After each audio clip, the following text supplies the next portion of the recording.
onde vamos, com Michel Alcoforado.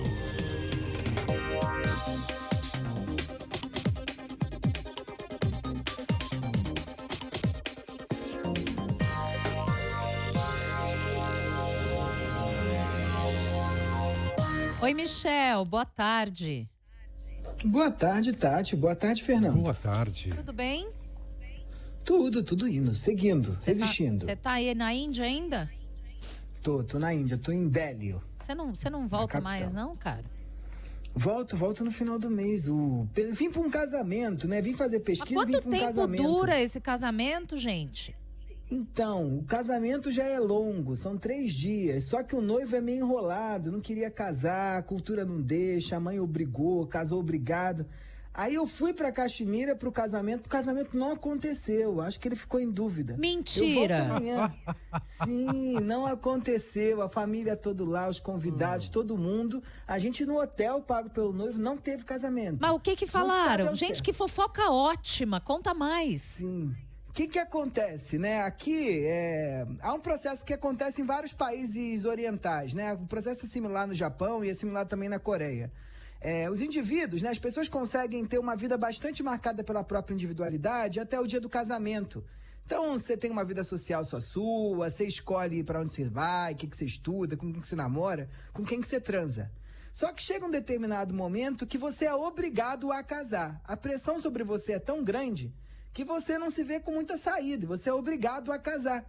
E aí, quando você casa, você fica dentro do lugarzinho, do quadradinho de homem casado, de mulher casada.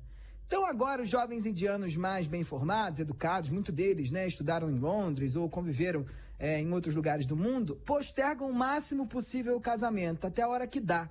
Esse casamento que eu vou é um casamento muçulmano de um jovem que está com 37 anos e tentou não casar.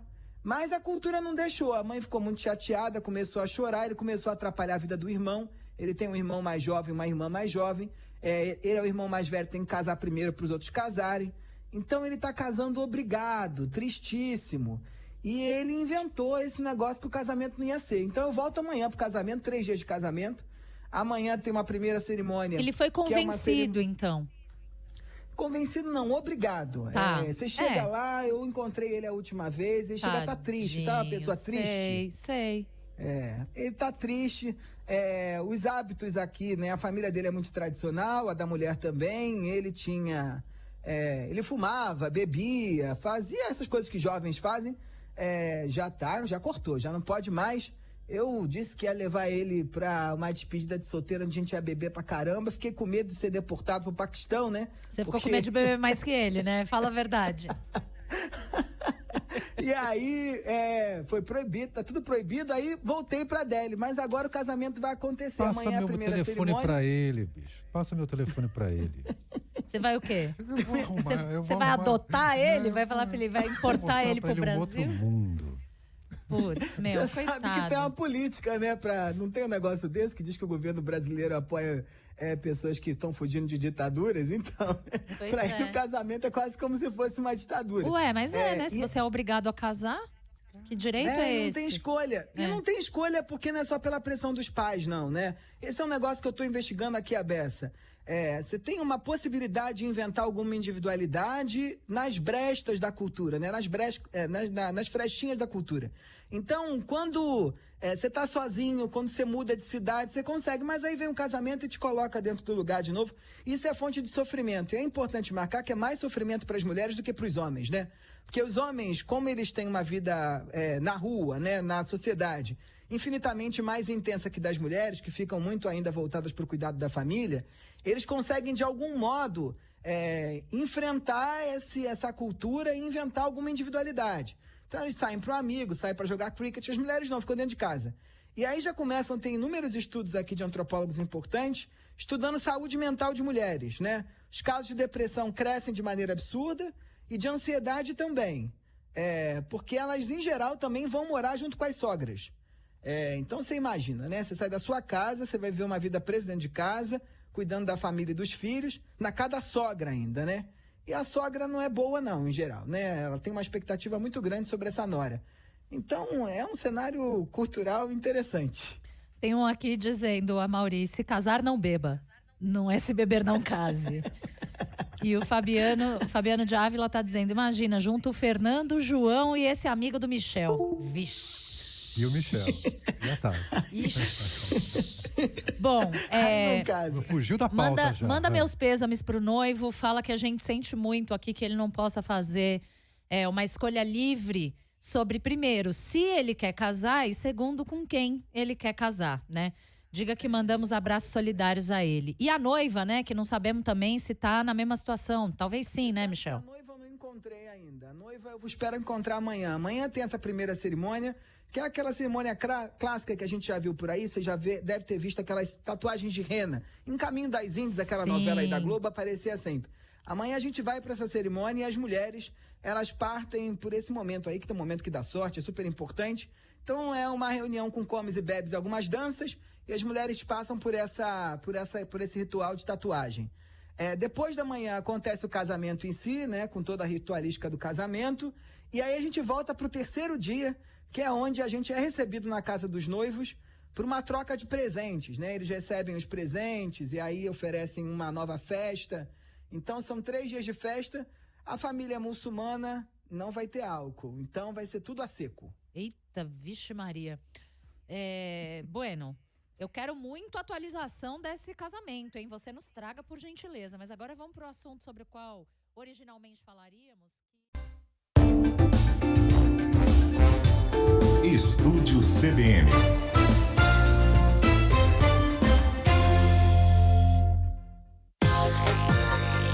Pra onde vamos? Com Michel Alcoforado.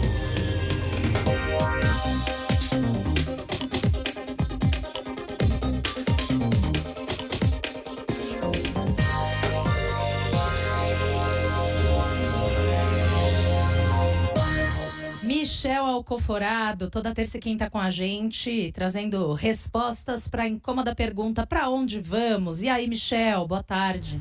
Boa tarde, Tati. Boa tarde, Fernando. Boa tarde. Boa tarde, bom dia ou boa noite aí na Índia, hein? Boa noite de um dia que parece que não vai terminar, né? Vocês estão aí reclamando que outubro parece longuíssimo, mas aqui, para além de outubro, o dia parece que não vai terminar. Tá animado aqui hoje. Ó, o Michel vai falar hoje sobre a legitimidade do cancelamento de marcas. Mas eu antes preciso te perguntar, porque os ouvintes estão tão curiosos quanto a gente aqui. O Michel tá na Índia porque ele foi para um casamento. Na terça-feira ele dizia aqui que o casamento havia sido cancelado, o noivo não queria casar. E aí depois a família ficou super chateada, pressionou o noivo e obrigou ele a casar. E aí, Michel, tá rolando esse casamento? Já rolou? Vai rolar? Tá rolando, estamos no meio do casamento. Ao contrário dos casamentos brasileiros, um casamento indiano demora dias. E esse é um casamento muçulmano, então ele vai durar 3 dias. Esse é o segundo dia que a gente está hoje. E é engraçado, para mim o primeiro choque foi que num casamento brasileiro, em geral é um momento de festa, né? As pessoas vão se reunir, elas estão muito felizes, os noivos estão muito felizes, a gente dança até o chão ao som do funk, esquece que tem problema, esquece que tem o Brasil e curte aquele momento até a última gota. Um casamento indiano é um momento tenso, e sobretudo se for um casamento muçulmano. Porque estão em jogo todas as reputações. A reputação da família, a reputação do noivo, a reputação dos convidados e a reputação da noiva. Só para vocês terem uma ideia, ontem eu fiquei acompanhando todas as cerimônias, teve uma cerimônia com música, com os tambores para trazer bons presságios para os noivos, e aí depois teve aquele típico ritual de pintura das mãos com rena, igual a gente viu no Caminho das Índias, e hoje é o dia onde vai haver o sequestro da noiva. Eu não conhecia a noiva até agora. Calma. Sequestro da noiva? Sim, chama-se sequestro da noiva. Por quê? Eu sou amigo do noivo, então eu tô participando de todo o ritual na casa do noivo. Só que a noiva tá na casa dela, na casa dos pais dela. E lá tá tendo um outro ritual para as amigas e para os amigos dela. Eu não conhecia a noiva ainda.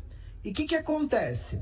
Agora, por volta das 10 horas da noite, saiu o noivo junto com os pais, os avós, os primos e alguns amigos muito próximos, em torno de 25 pessoas. E eles vão lá para a casa da noiva fazer o sequestro da noiva. Meu Deus. O que é o sequestro da noiva? É quando eles vão lá trazer a noiva para a casa do noivo. É importante porque no Brasil, em geral, né, os moços e as moças quando casam, a gente tem aquele ditado que quem casa quer casa. Então você vai para uma outra casa completamente diferente depois que você casa. Aqui não, essa é uma sociedade que nós antropólogos chamamos de virilocal.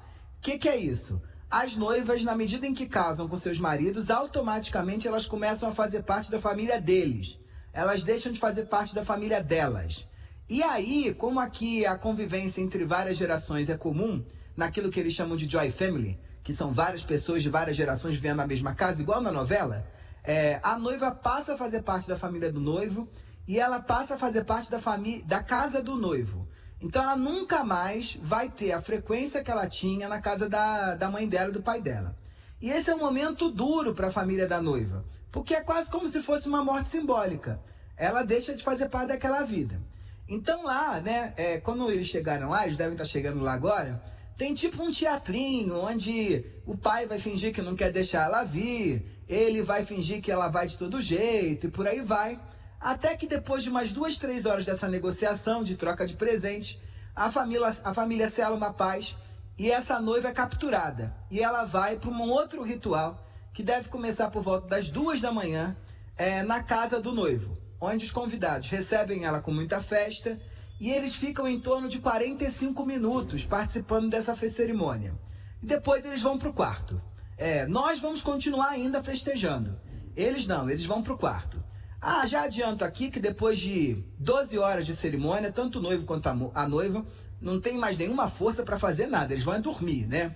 É claro e notório aqui, todo mundo fala, que só depois do 4º dia, em geral, que a noiva já está dentro da casa do noivo, convivendo com ele, dormindo com ele no quarto, que o casamento ele é cumprido de fato, né? E aí, as expectativas para que a noiva se sinta mais confortável possível nessa nova família e sofra menos. Então, essa primeira semana, a noiva não vai entrar em contato com a família dela, não. Com a antiga família. Ela fica proibida de falar com a mãe, com o pai, para poder entrar dentro dessa nova rotina e poder entender que ela mudou de sobrenome, mudou de casa, mudou de relação e a vida dela mudou dali para frente. Que coisa. E amanhã a troca dos presentes. Esse eu acho que é um momento muito importante aqui. Esse é o momento onde a noiva e o noivo já se colocam como parte dessa nova família, esse novo núcleo familiar, e toda a comunidade é recebida para oferecer os presentes. Os presentes são o quê? São muito interessantes. Tem gente que, quando é da família muito próxima, tipo como se fosse um irmão, ou um tio, ou um avô, você dá ouro. Então as joias vão começar a aparecer desesperadamente aqui. Cordão, anel, gargantilhas enormes, pedraria, tudo de presentes muito caros que são ostentados nessa festa. E a prima dele fica do lado do casal fazendo a conta real, conta mesmo, tá? Quanto tá ganhando de cada um desses presentes. Eu que sou um convidado ocidental, né? Vim do Brasil, vim de longe, já preparei meu envelope. Então eu separo o envelope com dinheirinho, boto lá, escrevo meu nome e entrego à prima durante essa cerimônia. Mas os locais que não têm uma relação tão direta, eles dão uma escultura de dinheiro. Você vai aqui no meio do mercado, tem notas de 50 rúpias, de 200 rúpias, em formato de flor. E aquilo é colocado no pescoço do noivo e da noiva como uma forma de presente. Então, são 3 dias de festa, é bastante cansativo, mas eu acho que é uma aula de sociedade, é uma aula de entendimento do que é essa cultura. E pode parecer brincadeira, mas o casamento é uma questão importantíssima aqui, tá? Eu tenho escutado muitas pessoas dizendo: eu vou casar porque eu preciso viver a vida. Nossa. É ao contrário do Brasil, né? Que a gente acredita que você casa e para de viver. Mas aqui não, aqui eles casam para poder viver a vida. Viver a vida o quê? É ter mais independência, porque os pais têm um comportamento bastante estrito, né? Sobre a vida dos filhos, eles decidem tudo. É ter mais possibilidade de poder ter lazer, de poder viajar, de poder decidir sobre a própria escolha. Sem casamento é meio difícil isso acontecer. Então, o casamento é um momento muito importante. E 95% dos casamentos da Índia ainda são arranjados. Os pais vão até uma agência ou vão através de algum intermediário e decidem com quem que os filhos vão casar. Porque é importante lembrar que isso é um acordo entre famílias, não é um acordo entre indivíduos. Tá. Michel, eu fiquei até cansado, cara. Tô pensando o seguinte, vamos falar sobre cancelamento de marcas na semana que vem? Porque eu ainda queria saber uma coisa do casamento. Você falava aqui na terça-feira que o rapaz não queria casar, que ele tava triste e tal. Ele tinha desistido. Que ele tinha desistido e que a família o obrigou a casar. Eu te perguntei da noiva. Como tá a noiva? A noiva, ninguém tá preocupado com ela não, né? Oh, meu Deus. Até porque ela pertence a uma outra família, né? Mas certamente esse é um momento de muita expectativa para ela. Mas são todos muçulmanos, as mulheres, os dois. Né, são os dois muçulmanos. O que é um pouco diferente do casamento que a gente está acostumado a ver quando pensa na Índia, que são casamentos hindus. E isso é interessante, porque casamentos dos hindus, em geral, há uma frequência bastante grande de estrangeiros, porque é algo valorizado pelos noivos. Você ostenta, igual você ostenta aqui aí no Brasil, que fez o bem casado com alguém, aqui na Índia você ostenta a quantidade de estrangeiros que saíram dos seus lugares para ir no seu casamento. E o casamento hindu é um casamento muito mais aberto, porque ele é muito próximo, às vezes, do casamento que a gente está acostumado a ir. Tem muita dança ritualizada, lá Bollywood, tem bebida, tem mesa para sentar. Esse casamento que eu tô, ele é um casamento muçulmano, e a abertura pra gente que não é muçulmana é quase proibida. E depois eu entendi por quê. Porque a gente que não é muçulmano e não entende da lógica da cultura, fica quase do lado de fora dele. Vou te dar alguns exemplos. Tem muitos intervalos entre as fases desse ritual.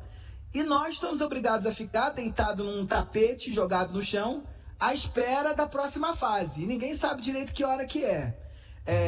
Quando chega a comida, eu não sei comer com a mão. E faz parte do ritual dessa bandejona aí do braseiro, ou de qualquer boteco, todo mundo comer com a mão. E o noivo, ele fica te pressionando.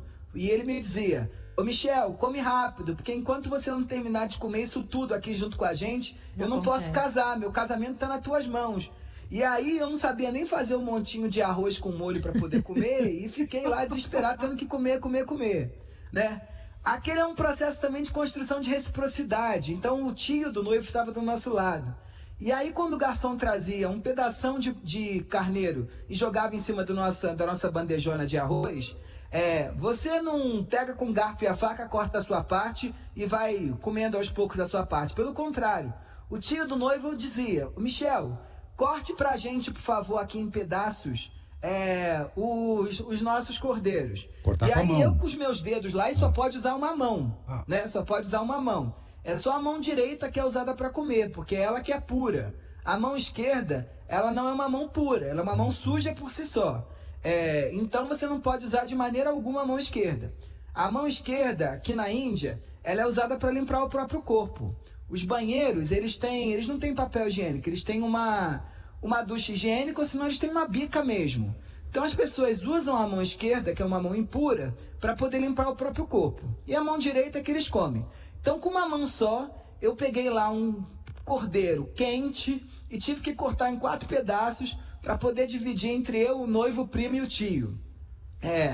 Então é um teste a todo tempo, né? E a gente vai ficando cansado, eles já estão acostumados. E para além disso tudo, você não tem muito como perguntar, porque é um processo de muita tensão. Tá todo mundo muito tenso. Eu vim com uma amiga minha antropóloga e tem 2 dias que eu não falo com ela. Porque qualquer conversa, como as mulheres e os homens estão separados, qualquer conversa entre pessoas de gêneros diferentes, são estritamente proibidas. Então, às vezes, a gente chega um do lado do outro para trocar uma conversa, automaticamente alguém já captura ela e leva ela para lá. Hoje de manhã foi interessante porque ela acordou depois de uma noite muito longa de rituais e ela desceu para tomar café. E só tinham homens tomando café. Automaticamente apareceu uma mulher dizendo: você não pode ficar lá embaixo, que só tem homens lá, sobe, vamos levar seu café no quarto. Então é tenso a todo tempo. Nossa. Mas é interessante, eu acho que é uma aula de cultura. Muito bom, Nossa, adorei. Então, depois levanta informações sobre como é o divórcio. Por favor, se é que é possível, né, se divorciar na Índia. Não tem possibilidade. Não tem nenhuma possibilidade. Você tá Assim, condenado acontece para divórcio todo na Índia, sempre a acontece, mas viver são com esse raríssimos. par. Que loucura.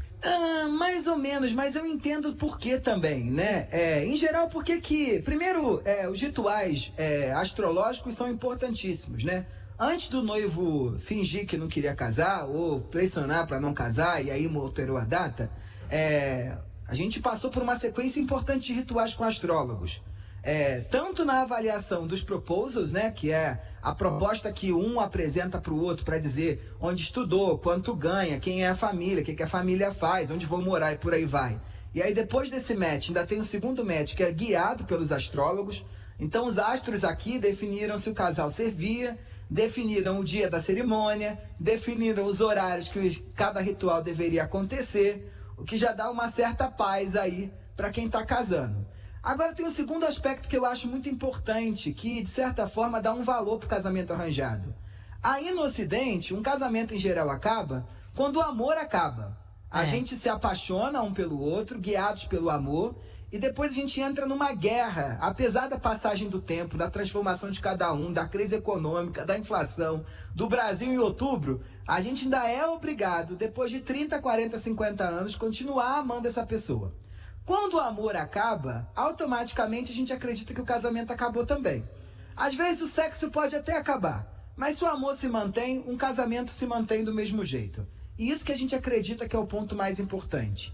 Aqui, como um casamento, ele não é construído pelo amor como mola fundamental, amando ou não, você pode continuar com a pessoa. Certo. São outras questões. Inclusive, eles têm uma visão inversa disso. Eles dizem que você casa e depois que você começa a amar. Que é ali que você constrói parceria, é ali que você constrói cuidado, ali é que você constrói vínculo e é ali que você constrói esse entendimento de quem o outro é também. Muito bem. Michel Coforado toda terça e quinta com a gente, falando sobre amores possíveis. Não, essa é a Carol Tchukian, falando sobre pra onde vamos. Nosso correspondente na Índia. Exato, a gente tem que fazer Michel. um match, hein? Imagina, eu, você, Fê, Michel e Carol. A gente faz um programa inteiro, nós. Michel, cuide-se por aí, volte com boas novas na terça, Eu tô viu? dentro. Tchau, Michel. Beijo. Beijo. Um beijo grande. Tchau, tchau. Obrigado, gente. Tchau, tchau.